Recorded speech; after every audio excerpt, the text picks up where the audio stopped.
Hi friends, welcome back to my channel. ಏನಂದರೆ pregnancy ಟೈಮ್ನಲ್ಲಿ ಅಂದರೆ ಪೀರಿಯಡ್ ಮಿಸ್ ಆದಾಗ ನಾವು ಪ್ರೆಗ್ನೆಂಟ್ ಅಲ್ಲ ಅನ್ನೋದರ ಬಗ್ಗೆ ಇದರಲ್ಲಿ ತಿಳಿಯುತ್ತದೆ.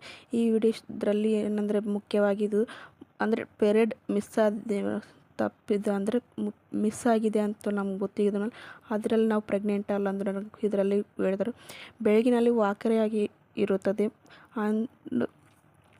ಆಯಾಸವಾಗಿ, ಹಸ್ತದಲ್ಲಿ ನೋವಿನ ಅಥವಾ ಸುರಕ್ಷತೆ, ಹಾಗಾಗಿ ಮೂತ್ರ ವಿಸರ್ಜನದಲ್ಲಿ, ಆಹಾರದ ರುಚಿಯಲ್ಲಿ ಬದಲಾವಣೆ, ಕೆಲವು ವಾಸನೆಗಳನ್ನು ಹೆಚ್ಚು ಸಂವೇದನ ಇರುತ್ತದೆ, ಮನಸ್ಥಿತಿ ಬದಲಾವಣೆ ಕಾಣಿಸಬಹುದು. ಈ ಲಕ್ಷಣಗಳೆಲ್ಲರಿಗೂ ಇರೋದಿಲ್ಲ, ಕೆಲವರಿಗೆ ಒಬ್ಬರಿಗೆ ಇರುತ್ತದೆ ಈ ಲಕ್ಷಣಗಳು. ಕೆಲವರಿಗೆ ಸುಸ್ತಾಗೋದು ಆ ಥರ ಇರ್ತದೆ. ಪೀರಿಯಡ್ ಮಿಸ್ ಆದ ತಕ್ಷಣ 1 ವೀಕ್ ಅಥವಾ 4-5 ಡೇಸ್ ಬಿಟ್ಟು ಕೇಸಿ ಅದನ್ನು ಪ್ರೆಗ್ನೆನ್ಸಿ ಟೆಸ್ಟ್ ಮಾಡಿ ನಂತರ ಹಾಸ್ಪಿಟಲ್ಗೆ ಹೋಗಿ ನಿಮಗೆ ಯಾರು ಡಾಕ್ಟರ್ಸ್ ಪರಿಚಯದ ಅವ್ರಿಗೆ ಹೋಗಿ ಸಂಪರ್ಕಿಸಿ. ಈ ಮಾಹಿತಿ ನಿಮಗೆ ಇಷ್ಟ ಆಗಿದ್ದರೆ ಉಪಯುಕ್ತವಾಗಿದ್ದರೆ ಈ ವಿಡಿಯೋ ಲೈಕ್ ಮಾಡಿ, ಶೇರ್ ಮಾಡಿ, ಸಬ್ಸ್ಕ್ರೈಬ್ ಮಾಡಿ. ಈ ಥರ ಉಪಯುಕ್ತ ವಿಡಿಯೋಗಳ ಮಾಹಿತಿ ನಮ್ಮ ಚಾನಲಲ್ಲಿ ಸಬ್ಸ್ಕ್ರೈಬ್ ಮಾಡಿರಿ.